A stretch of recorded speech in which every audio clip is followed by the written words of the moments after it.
अऊज़ु बिल्लाहि मिनश्शैतानिर्रजीम बिस्मिल्लाहिर्रहमानिर्रहीम।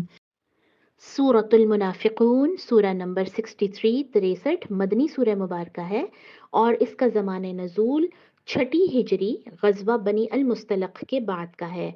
ये वो वक्त था कि जब मुनाफिकीन खुलकर सामने आ गए थे और अपनी शरारतें और जो उनकी चालें थी उनको बहुत हद तक जो है वो लोग मुसलमान समझना शुरू हो गए थे। और रईसुल मुनाफिकीन अब्दुल्ला बिन उबई ने ये बात कही थी कि नबी सल्लल्लाहु अलैहि वसल्लम से ज़्यादा इज़्ज़त वाला वो है। तो इस पर फिर ये सूरत नाज़िल हुई और आप सल्लल्लाहु अलैहि वसल्लम जुमा की नमाज में सूरतुल जुमा और सूरतुल मुनाफिकून की तिलावत फरमाया करते थे। और आप सल्लल्लाहु अलैहि वसल्लम ख़ास तौर पर यानी जुमा की नमाज में तिलावत फरमाने से क्या मकसद है कि यानी इतना अहम है इस सूरत का मौजू और इस सूरत का मज़मून कि सब लोगों तक बार-बार पहुँचाना ज़रूरी है। मुनाफ़िक का मतलब है दो रुखा, यानी वो लोग जो नज़र बज़ाहिर कुछ आते हैं, दिल में कुछ और होते हैं। तो शरीयत में ऐसे लोगों को मुनाफ़िक कहा जाता है जो बज़ाहिर मुसलमान हों लेकिन दिल से काफ़िर हों। तो इस सूरह मुबारका में मुनाफ़िकीन की आदात, झूठ, बुग़्ज़ व इनाद, ज़ाहिर और बातिन में जो फ़र्क है, उसके समेत 12 उनकी ख़स्लतें बयान की गई हैं। 12 उनकी जो बुरी आदतें हैं, वो बताई गई हैं, जिनमें से एक है कि ये इनका कलमा शहादत झूठा होता है। ये कलमा शहादत को या इस्लाम को सिर्फ़ अपनी ढाल बना लेते हैं। इसके अलावा कम अक़ल होते हैं, समझदार नहीं होते और बातें करना आती हैं खूब इनको, लेकिन जिस वक़्त जिहाद का हुक्म आए तो कैसे इनके चेहरे पर मौत छा जाती है। इस तरह ये इनके दिल में चोर होता है, हर आहट को अपने खिलाफ समझते हैं, फ़ासिक होते हैं। नबी सल्लल्लाहु अलैहि वसल्लम को मना किया गया कि आप बेशक इनके लिए दुआ भी करेंगे तो इनकी मग़फ़िरत अल्लाह नहीं करेगा। खुद भी बख़ील होते हैं, दूसरों को भी अल्लाह के रास्ते में ख़र्च करने से मना करते हैं और ख़ास तौर पर अपने आप को इज़्ज़त वाले और सच्चे मुसलमानों को ज़लील समझते हैं। अब हम देखना चाहिए हमें कि इनमें से कितनी ऐसी जो सिफ़ात हैं या चीज़ें हैं जो नऊज़ु बिल्लाह हम में भी आती हैं। इसी तरह मुनाफ़िकीन माल और औलाद की मोहब्बत में गिरफ़्तार होते हैं और ज़्यादा ज़िक्र नहीं करते अल्लाह का, अल्लाह के ज़िक्र से गाफ़िल होते हैं। नऊज़ु बिल्लाह, अल्लाह मुनाफ़िकीन से और मुनाफ़िक़त से बचाए, आमीन। इसी तरह इस सूरह मुबारका में आप देखिए कि निफ़ाक़ की या मुनाफ़िक़त की इंटेंसिटी और हलाकत ख़ेज़ी यहाँ तक की बयान की गई है कि अगर अल्लाह के नबी भी इनके लिए इस्तिग़फ़ार करेंगे तो अल्लाह इन्हें माफ़ नहीं करेगा। इसी तरह इसका फिर इलाज क्या बताया गया मुनाफ़िक़त का कि अल्लाह और उसके रसूल की मोहब्बत को सबसे ज़्यादा दिल में बसाया जाए, माल और औलाद की मोहब्बत दिल से निकाल कर माल को अल्लाह के रास्ते में ख़र्च किया जाए और अपनी मौत को याद रखा जाए तो इंसान मर्ज़ निफ़ाक़ से बच सकता है। इसी तरह इस छोटी सी सूरत में जहाँ एक तरफ मुनाफ़िक़त, निफ़ाक़ का जो मर्ज़ है उसकी अलामात बताई गई, तो दूसरी तरफ उससे बचने और हिफ़ाज़ती तदाबीर और इलाज भी इसी सूरत में हमारे सामने आ जाता है। इसलिए इस सूरह मुबारका को समझना बहुत ज़रूरी है। सूरा अत-तग़ाबुन, सूरा नंबर 64 64 ये मदनी सूरह मुबारका है और इसको उलमा बताते हैं कि ये पहली सूरत थी जो हिजरत मदीना के बाद नाज़िल हुई, यानी यकम हिजरी में इस सूरत का नुज़ूल हुआ। इसलिए इसका जो अंदाज़ है वो मक्की सूरतों से भी मिलता-जुलता है। इस सूरह मुबारका में अल्लाह के रास्ते में ख़र्च करने, मुहाजिरीन के लिए ख़ास तौर पे नसीहतें कि जिन रिश्तेदारों और मकानात को छोड़कर आए हो मक्का में, वो तुम्हारे लिए आज़माइश हैं। ज़ाहिर है शैतान बार-बार उस तरफ ध्यान करवाता है, तो तुम इनको लेकर तुम अपनी कमज़ोरी ना बनाओ। तग़ाबुन क़यामत का नाम है, क़यामत के दिन को तग़ाबुन कहते हैं जिसका मतलब है घाटे और ख़सारे का दिन। क्योंकि उस दिन नाफ़रमान और काफ़िर अपने आप को ख़सारे में महसूस करेंगे नाउज़ु बिल्लाह, और फ़र्माबरदार और मुसलमानों के हवाले से भी आता है कि वो भी हसरत और अफ़सोस करेंगे कि काश हमें और ज़्यादा इताअत करने का मौका मिलता, काश हम इससे भी ज़्यादा फ़र्माबरदारियाँ और नेकियां करके आते। तो उस हवाले से इसका नाम तग़ाबुन रखा गया है। तग़ाबुन का एक और मतलब हार-जीत के फ़ैसले का दिन भी है, क्योंकि उस दिन फ़ैसला होगा कि कौन हारा और कौन जीता, कौन कामयाब हुआ और कौन नाकाम हुआ, किसने क्या खोया और किसने क्या पाया। अल्लाह ताला हमें क़यामत के दिन, तग़ाबुन के दिन की हसरतों से बचाए और कामयाब लोगों में हमारा शुमार करे, आमीन। इस सूरह मुबारका की बिल्कुल आगाज़ में ये हकीकत बताई गई है कि कायनात बग़ैर खुदा के नहीं है, ना ही बग़ैर मकसद के पैदा की गई है। इस कायनात को चलाने वाली एक हस्ती है जिसने एक ख़ास मकसद के साथ इस पूरे निज़ाम को और इस कायनात को बनाया है। इसी तरह इस सूरह मुबारका में शुक्र करने वाले और नाशुक्रों के अंजाम का तज़किरा है और अहले ईमान को इस चीज़ का बताया गया है कि ये माल, औलाद اور دنیا فتنہ ہے، اس سے اپنے آپ کو بچاؤ۔ خاص طور پہ مہاجرین جو چھوڑ کر آ گئے تھے اپنے بہت سارے قریبی رشتہ دار مکہ میں، ان کو تسلی دی گئی ہے، ان کو سمجھایا جا رہا ہے، نصیحت کی جا رہی ہے کہ ان لوگوں کو اپنے لیے، وہ تمہارے لیے آزمائش ہیں، تو ان کی وجہ سے اپنے آپ کو دین سے دور نہ کرنا۔ اسی طرح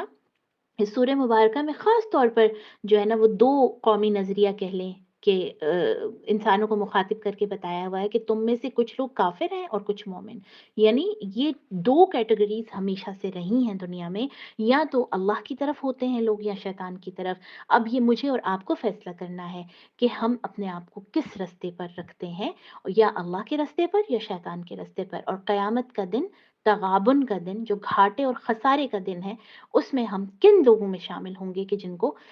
صرف خسارہ ہی خسارہ ملے گا، یا وہ لوگ جو کامیاب ہوں گے۔ اللہم اجعلنا من اہل الجنہ، اللہ ہمیں جنت والوں اور کامیاب لوگوں میں بنائے، آمین۔ سورۃ الطلاق، سورہ نمبر 65 مدنی سورہ مبارکہ ہے، اور اس کا زمانِ نزول 2 ہجری تقریباً بتایا جاتا ہے۔ اس سورہ مبارکہ میں عائلی اور ازدواجی احکامات بیان ہوئے ہیں، یعنی فیملی لاز، میرٹل لاز، جن میں ایک اہم مسئلہ طلاق ہے۔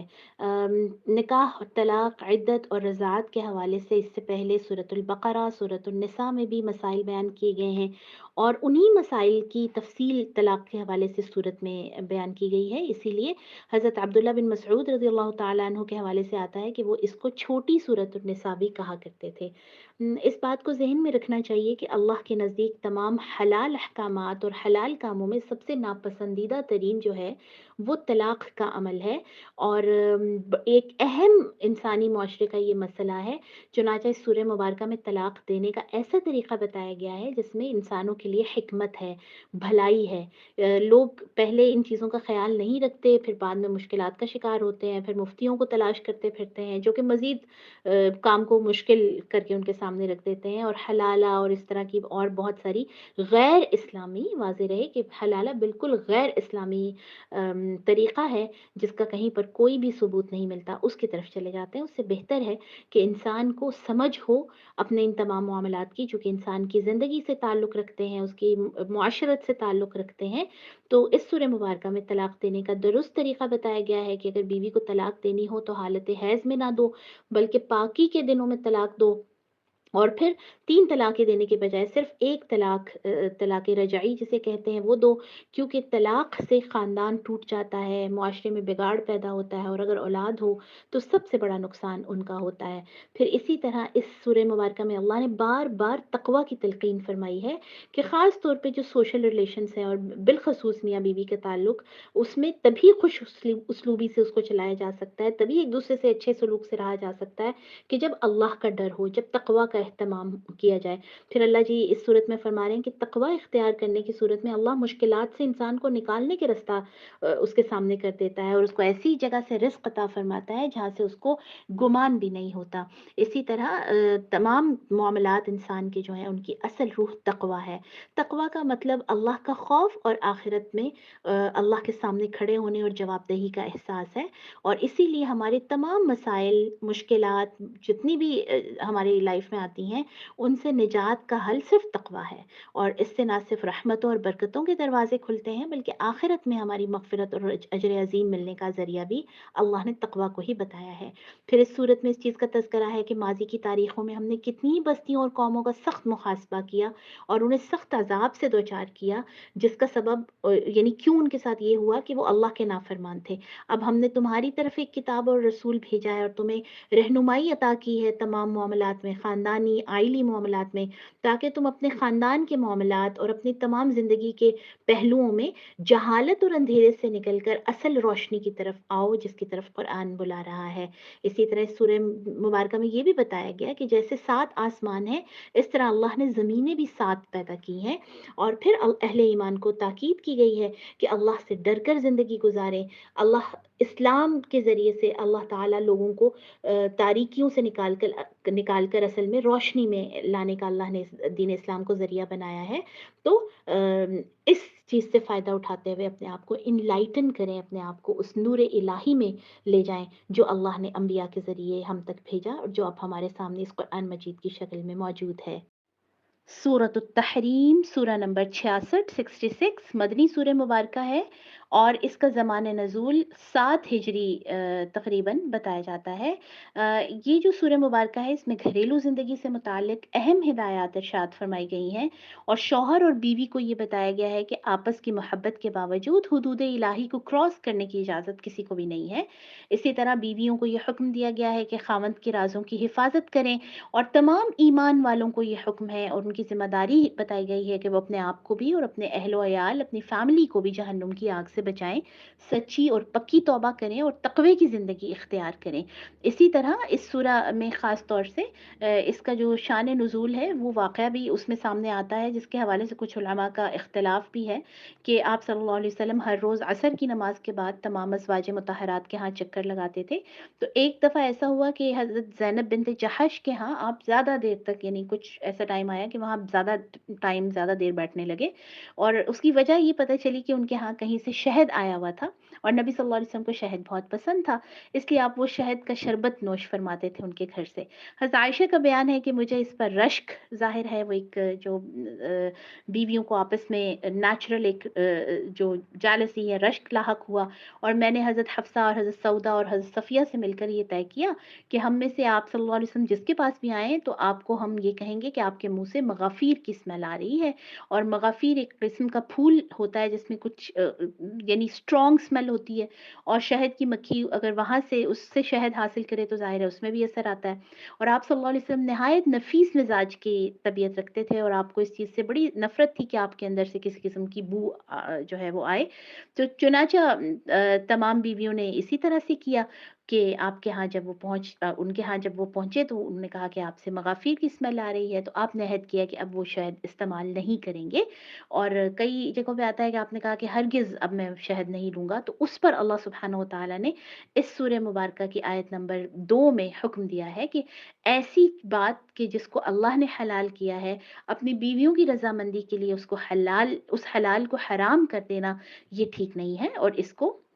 मना किया गया है। इसी तरह इस सूरह मुबारका में अज़वाजे मुत्तहरात को भी अल्लाह की तरफ से तंबीह की गई है कि हुज़ूर सल्लल्लाहु अलैहि वसल्लम के मुकाबले में ग्रुप्स ना बनाएँ क्योंकि अल्लाह सुब्हानहू व तआला नबी सल्लल्लाहु अलैहि वसल्लम के साथ है और जिब्राईल, तमाम मलाइका, तमाम अहले ईमान आपके मददगार हैं और ख़ास तौर से इस चीज़ की भी तलक़ीन है कि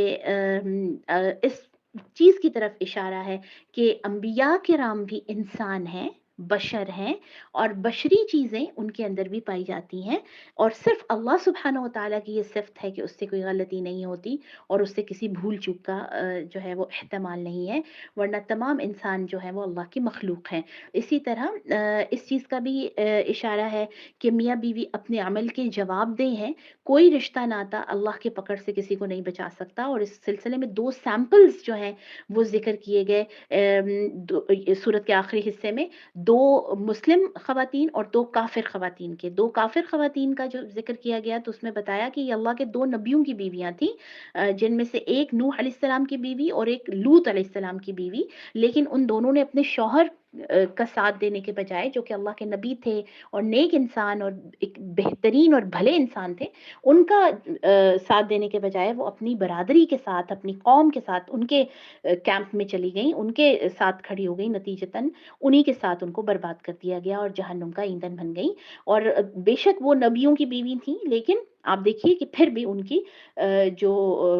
उस अज़ाब से रिहाई ना मिली जिसमें बाकी कौम को मुब्तला किया गया। इसी तरह जो 2 मोमिन औरतों का जो सैंपल है वो हज़रत आसिया बिन्त मज़ाहिम और हज़रत मरियम अलैहिस्सलाम का तज़किरा करके हमें दिया गया है कि उनको एक तरह से खराज तहसीन पेश करते हुए कुरान ने बताया कि ये मोमिन ख़वातीन के लिए एक रोल मॉडल हैं। हज़रत आसिया जो हैं वो फ़िरौन की बीवी थी और उनको आप देखिए कि कितना ज़ुल्म और सितम फ़िरौन उन पे किया करता था मगर वो अपने ईमान पर डटी रहीं और उन्होंने अल्लाह से जन्नत माँगी और शाही महल्लात को अपने दिल से निकाल दिया। और दूसरी तरफ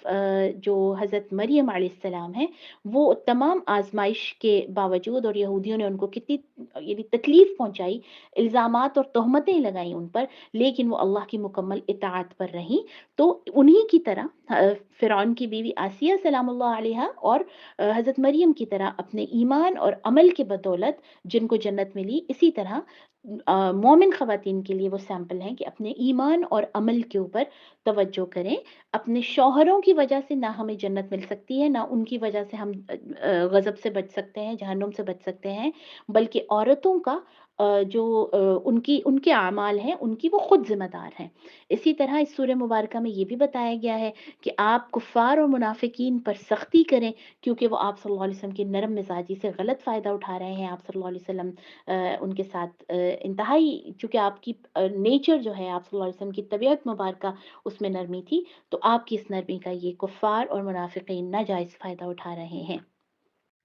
وما علینا الا البلاغ. السلام علیکم ورحمۃ اللہ.